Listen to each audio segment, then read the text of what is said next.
tonight's guest. He's on our first show of the year, so we can get it out of the way. Host of One Nation and co-host of Fox and Friends, Brian Please Kill Me. He's open for more A-listers than Stormy Daniels. Actor, writer, and comedian Jamie Lissow. I thought that was funny. Right, and that was the introductions to last night's Gutfeld, and this is our first reunion show after that, right?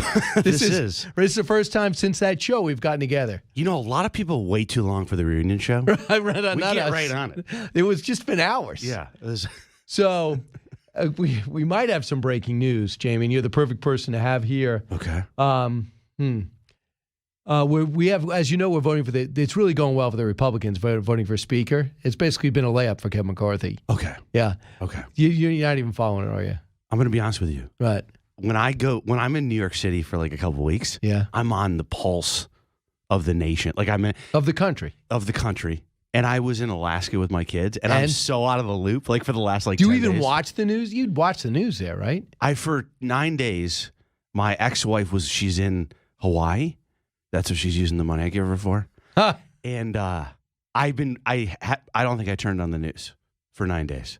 So I come back and I gotta like really. As I was walking over here, I was like, oh man, I hope I'm not exposed for how little I know. Because Kilmeade's so smart. Right. Well, I'm tracking it because the world is. Mm-hmm. But keep in mind too, Alaska was Seward's folly, correct? Mm-hmm. Never. The thought was back in Alaska that we never should have bought it. Why did you buy Alaska? The former Secretary of State and Governor of New York. That's right. Yeah, they were going to call it Seward's F up, but they decided to call it Seward's folly. When do you think it turned and they realized? Because you were from Alaska. Yeah. When do you think it turned and they realized this was a great move?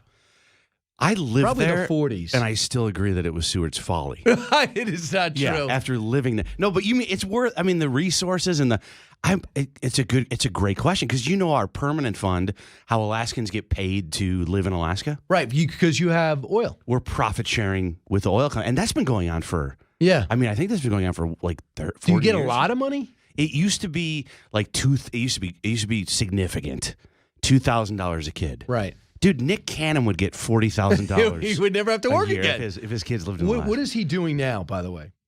Nick Cannon? Right. Besides various women. Well, he's not buying condoms, I'll tell you that, Kilmeade. He's definitely not wasting. He can't write that off. But yeah, I mean, I've never seen anything like it. We've seen celebrities where you have a situation where you have multiple partners, but not on purpose. Right. I mean, this is making up for anything that happened with the Friends cast that waited too long. Yeah, and like I love kids. I love my kids. Right. And if I had like unlimited funds, I would probably I'd have a million. It's only because I go, well, it gets crazy, right? Like you have college to pay for and all these things times how many kids. But Nick Cannon, the only weird thing is how many moms are there? I think a lot. I think there's. Can you look that up? I think there's one more mom than kid. Can you ask Siri a question like that? How many moms does? Mm-hmm. How many moms does? How would Nick you phrase Cannon's? That? How many baby mamas does Nick Cannon? Baby mamas, but that's kind of a slang thing. Yeah, I'm not sure that Siri has learned slang, right? Or Jamie's slang. I think it's 20 kids, 21 moms, which makes no sense. Which is 6 kids, 6 moms. How many kids? Okay. 12 kids, 6 women. Wow. Okay. Mm-hmm. Right. I'm not. Listen, and by the way, he was hospitalized with exhaustion. No joke. A few months ago, there was a picture of him because he's one of these guys that takes pictures of everything he does. That happened to me once after my wife told me a story. I was hospitalized with exhaustion. She told the story. You never met her, but that's just how long she just can't get to the point. So I was hospitalized. But just because she doesn't get through it. So I'm getting. Is that true? That he was hospitalized with totally exhaustion? True. I feel like Joe Rogan. Joe Rogan always does that. He keeps on pointing to Jamie, who's his aide, but this case it's Allison. Allison, you'll see the picture online because it's not really a joke. It's like I'm exhausted. Yeah, because he has a bunch of jobs and a bunch of kids and 6 different women. Absolutely, and that's where I'm saying, if you give me 10 kids and money's not an issue, I'll take it. But I can't do 6. Why? You know what I mean? Like that's where I think it would get too complicated. Right. Put it this way, you should have to automatically debit your account. You can't be writing checks. Oh my God! Right? It's like, it's the 15th, or you have to sync everybody up on the 1st or the 15th. Yeah. They got to make a decision collectively together. Yeah, and how excited would you be to go to the hospital to just get a break for exhaustion? You guys don't want to keep me a couple of days longer for observation? Right. I just, look at me. I'm tired. I just need some rest. You haven't confirmed this yet? Mm-hmm.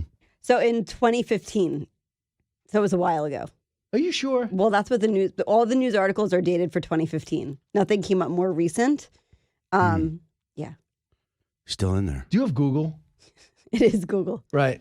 All right. It's 2015. He was exhausted. Okay. It seems like yesterday. So it's unbelievable.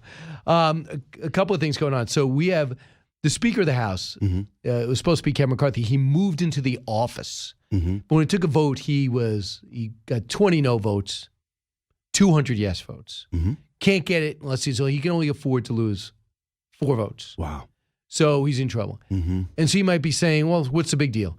We haven't had more than one round since 1923 and multiple rounds since the Civil War. Whoa. So to me, the analogy is, and it's a good one, and I think it's one of the best, it's as if you go into the locker room to vote for captain for your team, Mm-hmm.